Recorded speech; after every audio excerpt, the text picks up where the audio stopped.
going to be looking at 6/8 time. So it will not be 4/4, it will be 6/8. Oop, that's the squiggliest 8 ever. 6/8 time. No longer is a quarter note 1 beat. No longer do we have 4 beats in a measure. We are entering the realm of the unknown here. But you're with me, and I'll take you there. So 6 beats in a measure, we don't really have to worry about right now. I have this tiny little chart to just help us out.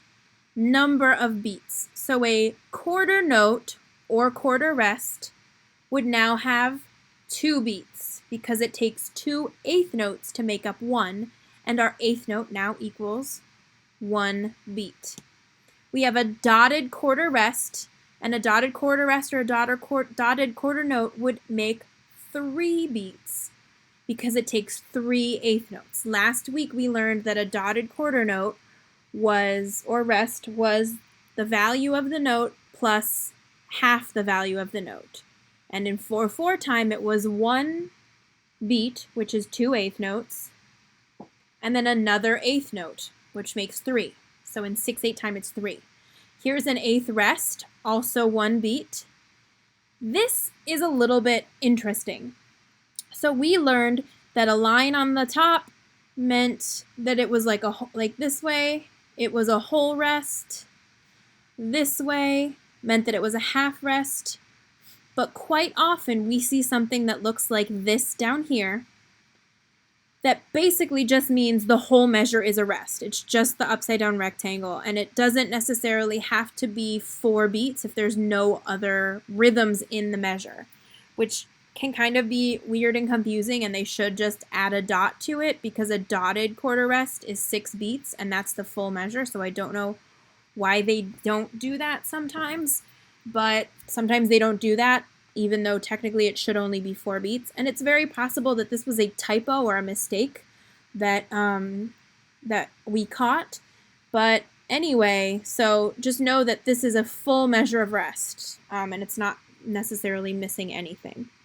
Before we get into the little pieces that I have here for us, I want to quickly talk about something that kind of came up in the face-to-face classes this past week, and I want to make sure that you all know about it too, because I kind of wasn't expecting to go over it, but it came up and I did, and so you guys should know about it too, and that is the tie and the slur and the difference between the two.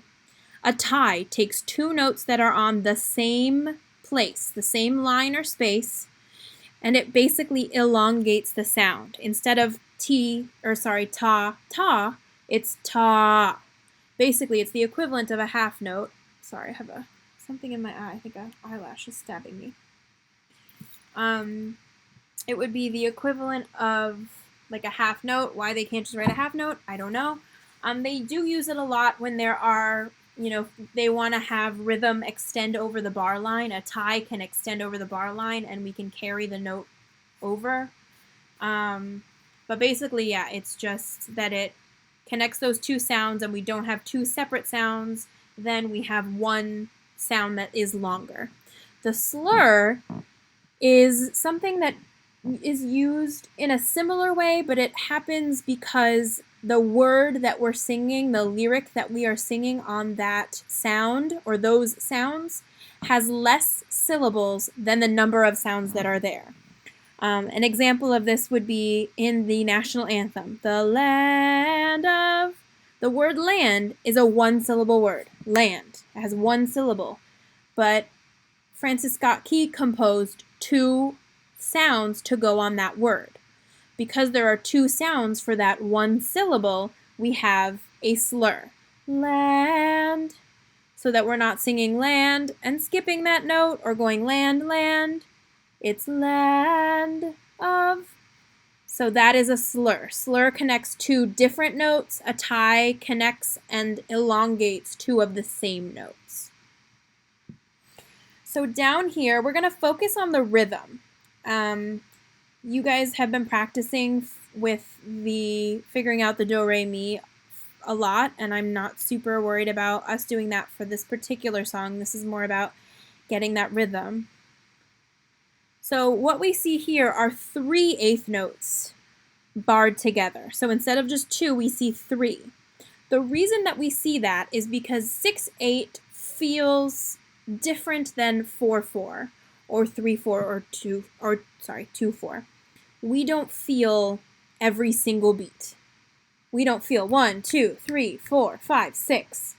We feel 2 big beats. We kind of divide it in half. So we feel a 1, 2, 3, 4, 5, 6. There are 2 strong beats, beat 1 and beat 4.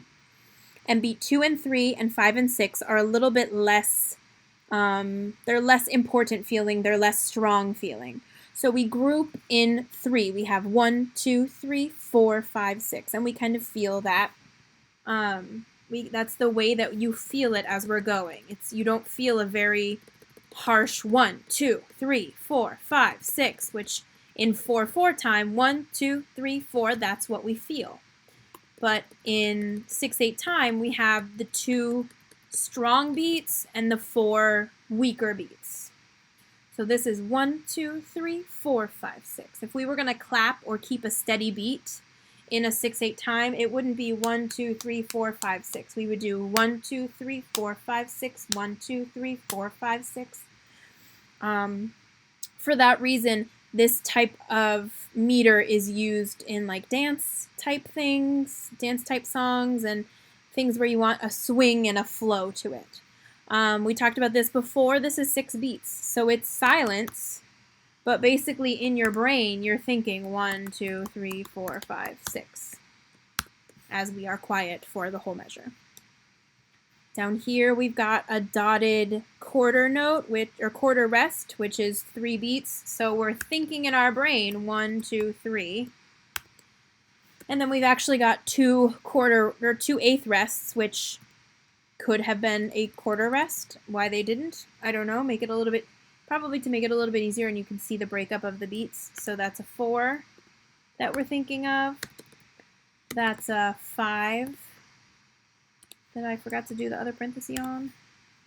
And then we have 6 and. So this is 2 16th notes that are acting similar to the way eighth notes that we're used to eighth notes acting. So it's 6 and. So we're quiet, 2, 3, 4, 5, 6 and. 1, 2, 3, 4, 5, 6 and. So similar to a TT, it's just 16th notes instead of eighth notes. This is also from what we call a pickup, meaning this is the beginning of the song.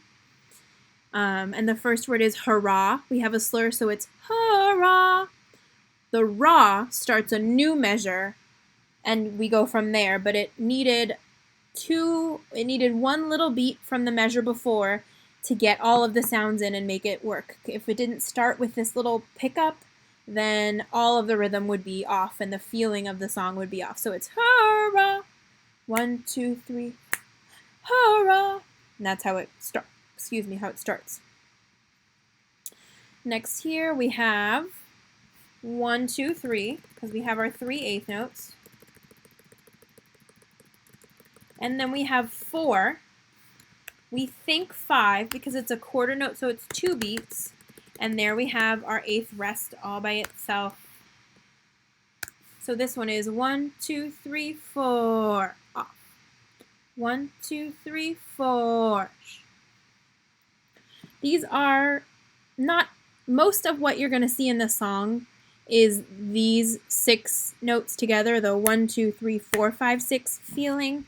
It goes kind of fast and there's lots of words, but I think you'll enjoy the song. So look at okay, so we're gonna the next slide will be the song. So, and I think you'll like it. I think you'll have fun with it. So